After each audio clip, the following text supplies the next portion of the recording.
The Brewhouse was created to capture and share with you the long history of the Genesee Brewery, but the brewery itself isn't half as interesting as the beer and the people who make it. Visit GeneseeBrewhouse.com.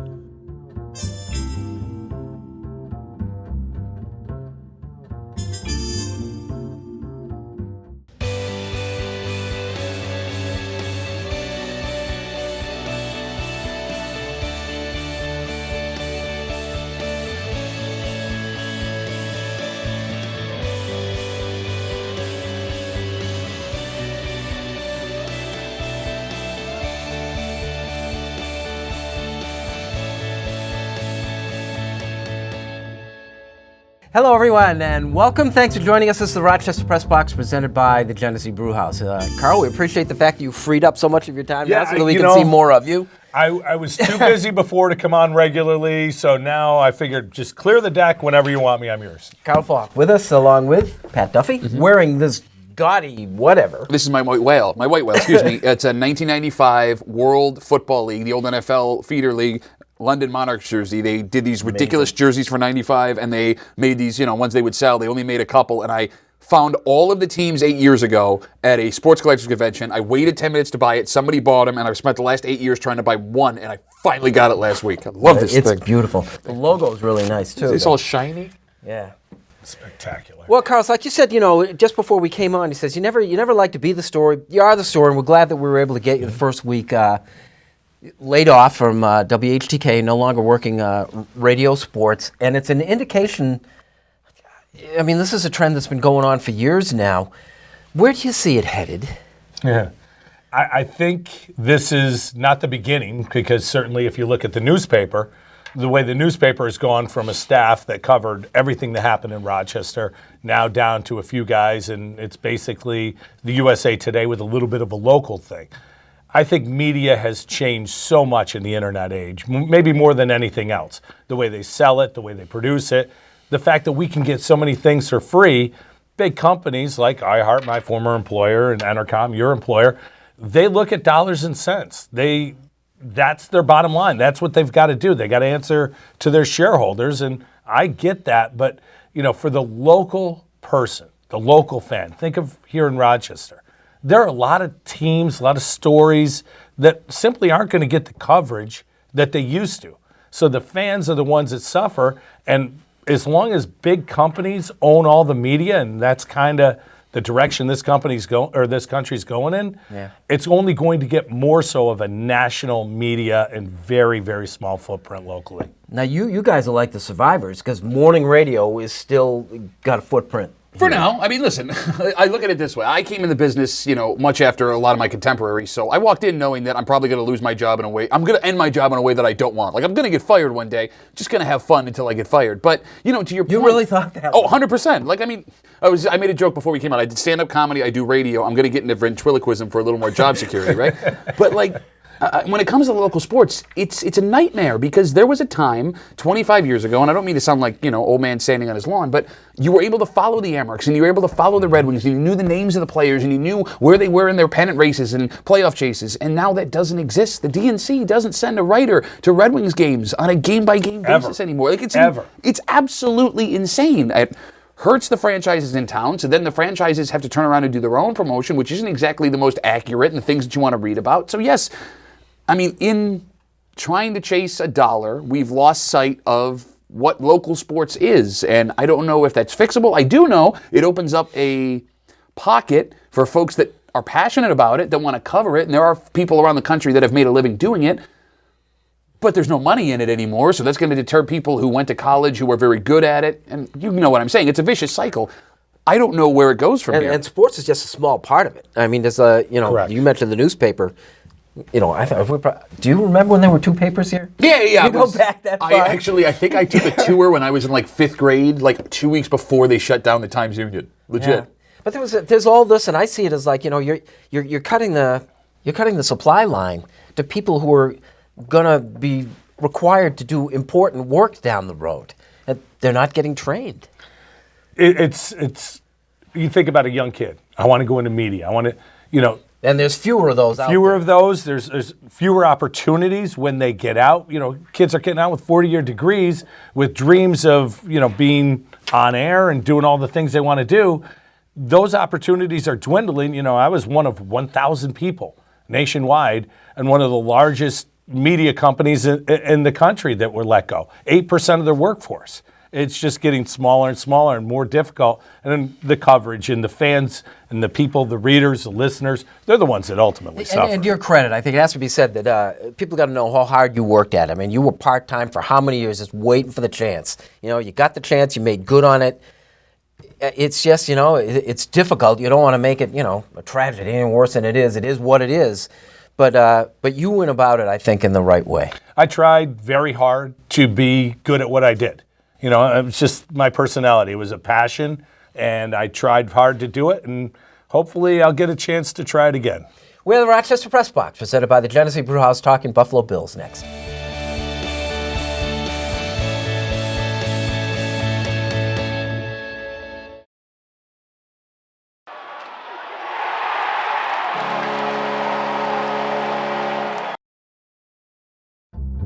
The Press Box is brought to you in part by Bay & Goodman Pizza, a local Rochester favorite. Corner of North Winton and Browncroft, Bay & Goodman Pizza. Welcome back, and thanks for joining us on the Rochester Press Box, presented by the Genesee Brewhouse.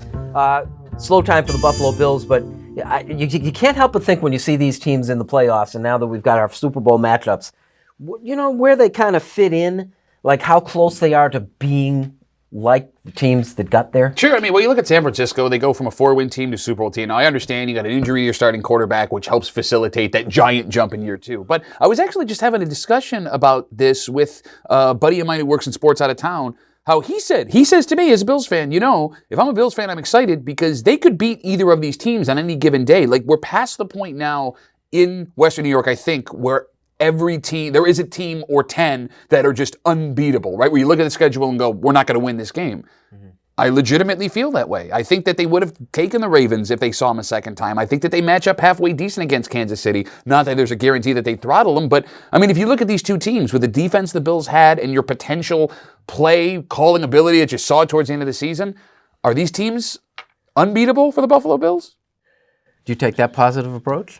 I don't think right this year the Bills could have beaten Kansas City. Kansas City's got the ability that maybe one other team, Baltimore, does, and they do it totally different, to put 50 on anybody. The Chiefs' offense is just so diverse. I think they could beat you in a multitude of ways, and I'm not sure the Bills are quite ready.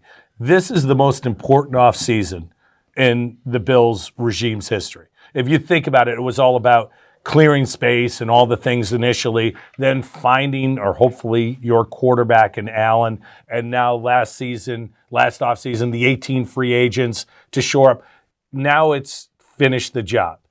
Get the right 3 or 4 guys, and I do think it's the right 3 or 4 guys to fill in those needs. Continue to improve the offensive line.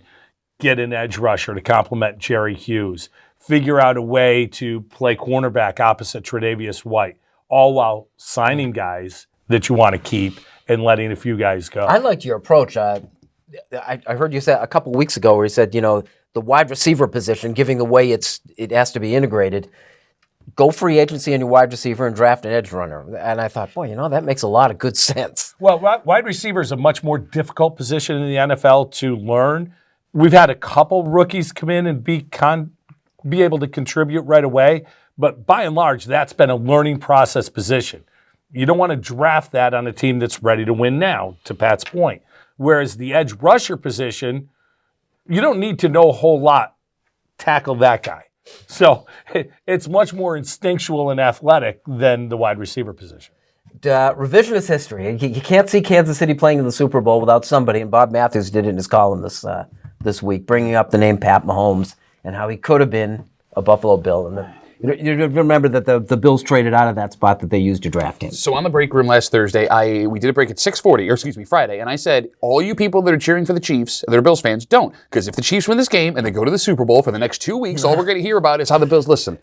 Yes, he's arguably the best player in the NFL right now. One, the Bills were in no position to draft their quarterback at that spot with no general manager and a head coach who had never done it before. Two, there's no guarantee that Pat Mahomes is Pat Mahomes in Buffalo with what he had around him. And three, it's not a one-for-one shot with Josh Allen and Pat Mahomes. That's what everyone's been talking about all week. The deal you got in the picks with Pat Mahomes, you end up with Trey White, Josh Allen, and Trey Edmonds. All of those guys show up because of what you traded. Yes, it's an easy one-for-one. Of course you take Pat Mahomes over Josh Allen. When you add 2 Pro Bowlers and 2 guys that are the potential pieces of a solid defense, it makes the discussion a little more harder. I still probably would make that trade for those 3 guys for Pat Mahomes right now, but it's not done yet. And when we look 3, 6, 9 years from now, well, what do those 3 players become that Mahomes maybe isn't? And I always view that as the genius of Andy Reid. He's the only guy in the league that believed in him. He was the only guy in the league smart enough to have a plan to draft a kid who was the raw, incredibly talented kid coming into the league. I remember that draft really well, and he was the quarterback that I thought was going to be the best player. And I thought that because he reminded me of Brett Favre. But Brett Favre went to Atlanta for a couple of years. Brett Favre then sat behind Don Majkowski in Green Bay for a minute before figuring it out. A quarterback like that has got to have a perfect situation around him. Buffalo wasn't going to be that perfect situation. Sean McDermott was never going to allow Patrick Mahomes to play like Patrick Mahomes does. Andy Reid had a perfect situation, and Alex Smith was a big part of that, knowing you could compete with a quarterback while developing and working on mechanics with your young stud. Worked out brilliantly, wouldn't have been so in Buffalo. We are the Rochester Press Box, and presented by the Genesee Brew House. Like it or not, is next.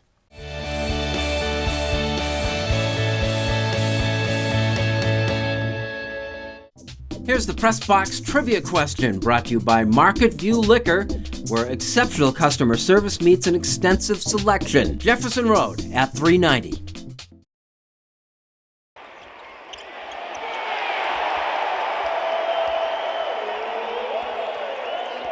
Here's the Press Box trivia answer, brought to you by Market View Liquor, where exceptional customer service meets an extensive selection. Jefferson Road at 390. Welcome back. Thanks for joining us on the Rochester Press Box, presented by the Genesee Brew House. Pat, I don't know if it came up, but I bet it did. On your show, like it or not, Mike Fiers and his role as sort of the whistleblower in the whole Houston Astros thing. Yeah, my co-host was like going in on him about how you keep your silence. Or what's that thing they call in the Italian mafia? Omerta, is that what the thing, right? Like keep everything quiet. Anyway, why would he not? Like, why would you not do To get this? that right, you'd know, right? I would know. Bill? I hope I didn't curse in another language. If I did, I apologize. But no, I mean, I'm fine with it. Like, everybody is freaking out that he breaks this code. He didn't benefit from this in any way other than getting a ring out of it. But his numbers didn't improve. It didn't improve his ability to make money. And by the way, when it all comes back around, he's the one that's going to get in trouble. And if it wasn't going to be him, it was going to be somebody else. Like, everybody already knew what was going on anyway. So how about? But there's all this indignation since, like, did they really know? Or are they just getting up on the, like Trevor Bauer, for instance? Sure. He's got a lot to say. CeCe Sabathia's got a lot to say. I don't know that they have anything to say if Fiers doesn't put his name to it. Yeah, I mean, I'm fine with it. Do you have a problem? Do you guys have an issue? I don't. It's a difference, like, it's between the definitions of whistleblower, snitch. I mean, one has got a clear negative connotation. I always go back to the steroid era and Jose Canseco. If not for Jose Canseco, how long would steroids have been in baseball? And everything Canseco said, who's a pariah because of what he did and what codes he broke, he was right 100% of the time. Fiers was right. It's such a different dynamic because Canseco was a user. Well, that's just it. I think that's the difference. With Canseco Well, is didn't Fiers benefit as well when he was there? He got the ring, but yeah, it was he's not- on the other side. The pitchers are getting screwed. I look at Canseco like this. He tried to do it the dirty way until it didn't benefit him, and then he rolled over, which if you want to go definition between snitch and whistleblower, that's snitch. Like, I tried it, it didn't work, I'm going to tell. I mean, you're other than the ring, I mean, Fiers is not making an extra dime off of what he did or not doing. Like, his life would not change in any way financially. If anything, he hurt himself by opening his mouth like this, right? Yeah. Too bad he doesn't have to step into the batter's box next year because that could get interesting. Like it or not, Larry Walker making it to the Hall of Fame after, I think, his third year of eligibility, coming 0.2% of being dropped off the ballot. I like it. Larry Walker's one of those guys, watching baseball, we get into, he played in Coors Field or the steroid era, all these, possibilities. When I watch a game, I'm looking at the Giants sign over there, I knew Barry Bonds was the best player on the field. I knew Roger Clemens was one of the best pitchers in the history of the game, yet they're not in. Larry Walker was a true five-tool player. He was a great player, not a good player, a great player. I love that he got in. And his comment yesterday when he got in, that he's going to be the B-side to Derek Jeter's A-side, on a 45. That's pretty cool. I thought it was great. And I think he's a great player and maybe a better human Nevertheless, I get a kick out of the fact that over the course of 10 years, he's gone from 10% to 75%. It is like the perception is so different. Why do we break it down like this? Like all baseball Hall of Fame induction is a bunch of stuffy writers who are trying to make a point, right? Because how is he more eligible now, a more valuable player now than he was? 7 times more valuable. And then also some guy leaves Jeter off his bat, which I love, by the way, because I hate Jeter. But like that one guy's going to make a point. Well, this person didn't get 100%, so why should? Shut up! You guys take yourselves way too seriously. Well, one other part. Last year, Edgar Martinez got in very similarly, built up over time. Who was a better baseball player? Larry Walker or Edgar Martinez, who didn't own a glove? That's funny. It happens a lot because Jim Rice went through the same thing. He had 15 years, and as dominant as he went from nothing the 15th year, last year of eligibility, he got in. We are the Rochester Press Box, presented by the Genesee Brewhouse. Unfinished Business is next.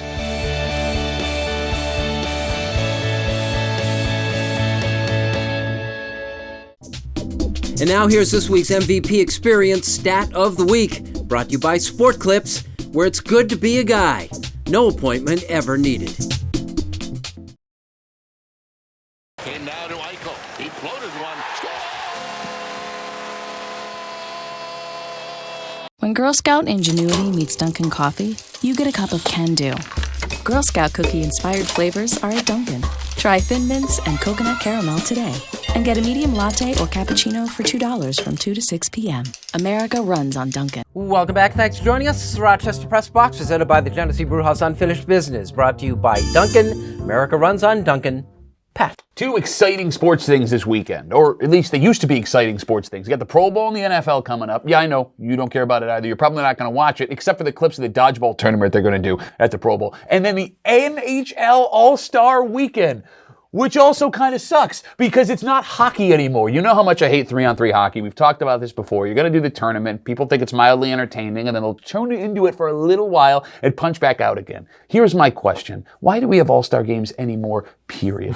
I love these sports, and I'm not going to watch. And it's designed to draw people in who aren't fans of the sport, except what you're going to see in the Pro Bowl and the NHL All-Star game are nothing like the game you're going to watch when you tune into an NFL or NHL game. I know that these guys have stuff built into their contracts, right? If they make an All-Star team or a Pro Bowl, hey, make it like an All-NFL team or an All-Pro team where you don't have to play a game. Even make the jerseys up so you can sell them for people. But there's no reason to do any of this. The only thing that I enjoy watching is the Major League Baseball All-Star Weekend, because you got the Home Run Derby, and the game is actually legitimately baseball. Everything else, I'm done. Old man rant over. Get rid of it.